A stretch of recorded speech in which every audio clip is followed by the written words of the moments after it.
Lui aussi rêve de titre. Zaher Merzaï, boxeur de 22 ans, a dû quitter son pays, l'Afghanistan, pour fuir la violence. Il habite aujourd'hui en Auvergne, où il s'entraîne très dur. Il s'apprête à remonter sur le ring pour donner une nouvelle dimension à sa carrière. Alfonso Martinez et Laurent Pastural.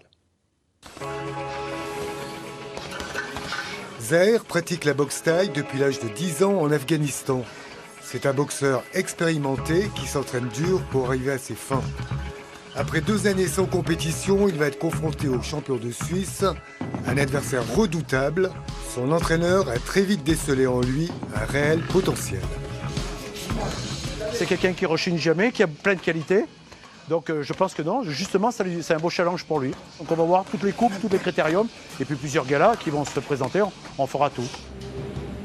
Originaire de Ghazni, une ville au sud de Kaboul, Zaher a fui son pays après l'exécution tragique de son père par les talibans. Il a obtenu son statut de réfugié politique. Depuis, il enchaîne les petits boulots et souhaite s'installer ici, en France. Maintenant c'est mieux, du coup moi j'ai trouvé des amis, du coup je connais comment vivre ici. Voilà, je crois que c'est mieux ici. Tu retourneras plus en Afghanistan? Non, si je tourne en Afghanistan, peut-être je vais mourir.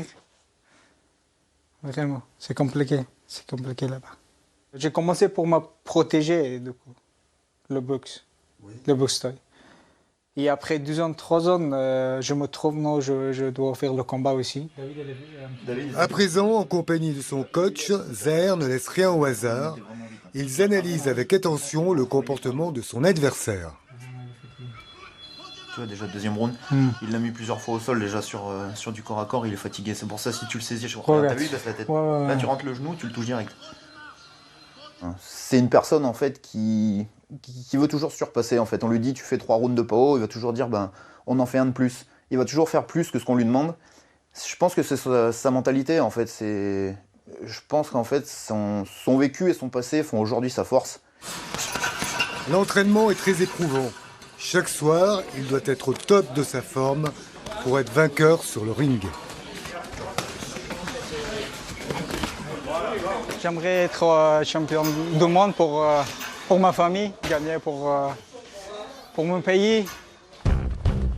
Cet exilé veut une revanche sur son destin et il est prêt à tout donner lors du premier acte qui aura lieu le 26 mars au gymnase Perrier à Clermont-Ferrand.